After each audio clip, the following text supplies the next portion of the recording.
अस्सलाम वालेकुम, यास डेली में खुशामदीद।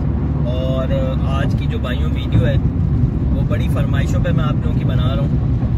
वो यूँ क्योंकि जो अनाउंसमेंट्स हुई हैं यूके वीज़ा से रिलेटेड, तो उस पर बहुत सारे जो है वो डिफरेंट तरह के सवाल जो है वो लोग पूछ रहे हैं।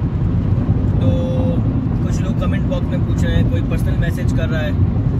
तो मैंने क्या किया है कि इन तमाम सवालों को शॉर्ट लिस्ट कर लिया है, एक लिस्ट बना ली है बेसिक सवालों की, क्योंकि कुछ ही सवाल हैं जो लोगों के मसले मसाइल जो हैं जो जिस पे खड़े हो रहे हैं। तो हम उन्हीं मसले मसाइल के ऊपर जो है वो आज बात करेंगे और एक एक सवाल के जो है मैं आपको जवाब दूंगा। तो ज़रा वीडियो को एंड तक देखें और चैनल को सब्सक्राइब करना ना भूलें। हाँ तो भाई, सबसे पहला सवाल और सबसे इम्पोर्टेंट सवाल भी मैं कह सकता हूँ वो ये उठ रहा है कि भाई ये तमाम चेंजेस जिसके बारे में अनाउंसमेंट की गई है, चाहे वो सैलरी थ्रेशोल्ड हो 38,000 का, चाहे वो हेल्थ केयर वीज़ा पे जो लोग आते हैं यहाँ पर ओवरसीज़ उनके डिपेंडेंट हो, और इसी तरह के तमाम चेंजेस जिसकी अनाउंसमेंट की गई है, ये बेसिकली इम्प्लीमेंट कब से होंगे, ये सबसे इम्पोर्टेंट सवाल है जो कि हर कोई पूछ रहा है। तो भाइयों मैं आपको ये बताऊं कि जब ये अनाउंसमेंट्स की गई होम सेक्रेटरी की तरफ से, यूके होम सेक्रेटरी की तरफ से, तब उन्होंने कोई भी डेट जो है वो अनाउंस नहीं की ऑफिशियली कि हम इस डेट से जो है वो ये सारे रूल्स और रेगुलेशंस जो है वो इम्प्लीमेंट कर देंगे।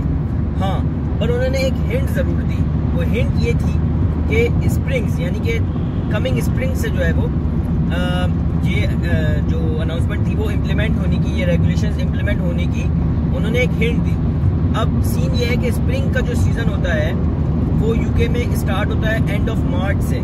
तो आप ऐसा समझ लें, समझने के लिए कि स्टार्ट ऑफ द अप्रैल यानी कि first week of the April, आप लोग ये समझ लें कि first week of the April से ये सारी जो है वो चेंजेस जो है वो इम्प्लीमेंट हो जाएंगी। ठीक है, तो यानी कि इसका मतलब ये हुआ कि उससे पहले यानी कि मार्च तक जो बंदा अपना वीज़ा कन्वर्ट करवा लेगा, अपनी एक्सटेंशनें करवा लेगा या अपने डिपेंडेंट बुला लेगा, वो सेफ है और उसके ऊपर कोई भी असर नहीं होगा इन न्यू रेगुलेशन से।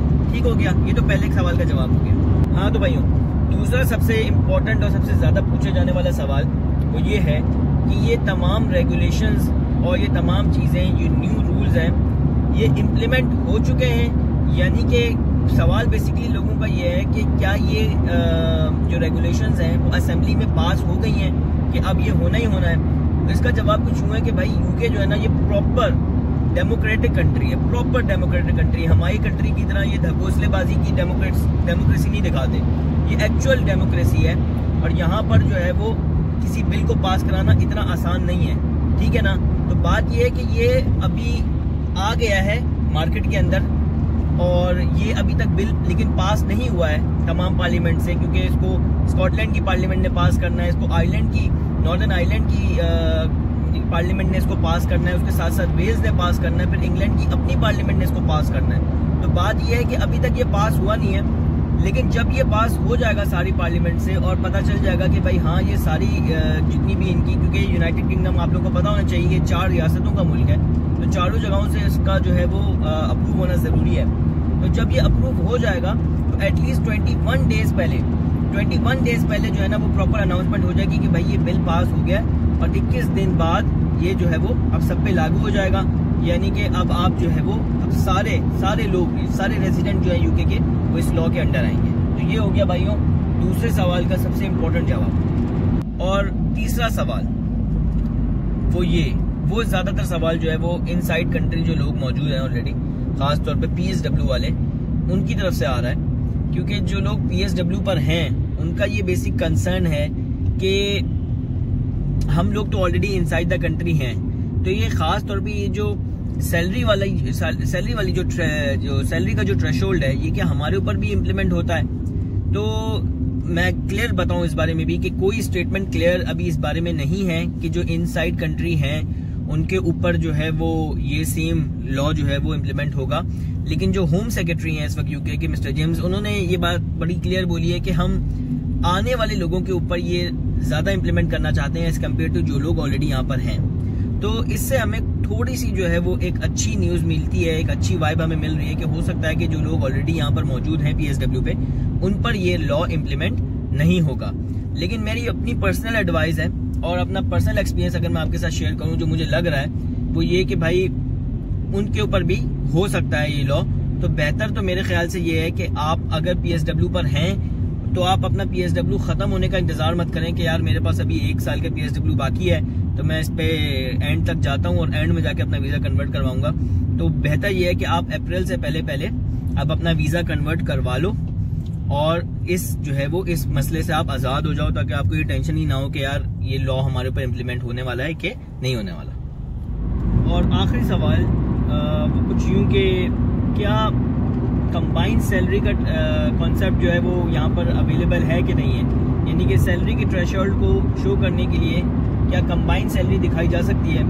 तो भाइयों ओवरसीज़ के लिए तो इस पर मेरा जवाब है कि कोई सीन नहीं है, ओवरसीज़ के ऊपर तो ये एप्लीकेबल ही नहीं होता, क्योंकि जो भी कंपनी आपको वीज़ा देना चाहती है या आपको स्पॉन्सर करना चाहती है उसको आपको ऑलमोस्ट 38,000 की सैलरी पे रखना पड़ेगा, तभी वो एलिजिबल होगी कि आपको स्पॉन्सर कर सके। तो ओवरसीज़ के लिए तो कोई सीन नहीं है, ठीक है। अब मैं बात करता हूँ वो लोग जो कि यहाँ पर हैं, तो हाँ उनके लिए ये जो है वो एक्सेप्टेबल है कि वो अपना और अपने डिपेंडेंट की सैलरी मिलाकर शो कर सकते हैं कि भाई हमारी जो है वो सैलरी दोनों की मिलाकर 38,000 हो रही है। ये मैं उन तमाम लोगों के लिए बात कर रहा हूँ जो कि वीज़ा एक्सटेंशन करवाना चाह रहे हैं या फिर जो है वो PR लेना चाह रहे हैं, उनको जो है वो ये लीनियंसी जो है वो उनके लिए अवेलेबल है कि वो अपना और अपने डिपेंडेंट की कंबाइंड सैलरी शो करवा सकते हैं। ठीक हो गया। हाँ तो भाई उसको कंक्लूड यूँ करते हैं कि अगर आप इन प्रोसेस हैं, ठीक है, और आपने अपनी तैयारी पूरी की भी है, बैंक स्टेटमेंट बनाई भी है और आप तैयारी कर चुके हैं यूके आने की, तो पीछे मत हटें, कोई टेंशन लेने की ज़रूरत नहीं है। अप्रैल तक सब कुछ सेफ है। ये एक ऐसी ट्रेन है कि जो जो इसमें सवार हो गया वो जो है वो पार हो जाएगा, जो नहीं हो सका सवार वो रह जाएगा। तो अगर आपकी तैयारी मुकम्मल है तो मेरी जो है वो भाइयों वाला मशवरा मेरा वो ये है कि आप जो है वो इस पर कॉन्सेंट्रेट करें अपने काम पे और वीज़ा प्रोसेस अपना कंप्लीट करें और यूके जो है वो आप आ जाएं। तो ये थे भाई कुछ सवाल जो कि बहुत ज़्यादा कंसिस्टेंटली पूछे जा रहे थे और मैंने आपका उनको जवाब दे दिया है। तो इसके अलावा अगर आपके पास कोई सवाल हैं या आप चाहते हैं कि मैं आपको बड़ा क्लियर जवाब दूँ, तो आप कमेंट बॉक्स ओपन है, उसमें सवाल पूछिए। तो मिलते हैं किसी और व्लॉग में। याज़ डेली को दीजिए इजाज़त। अल्लाह हाफ़िज़।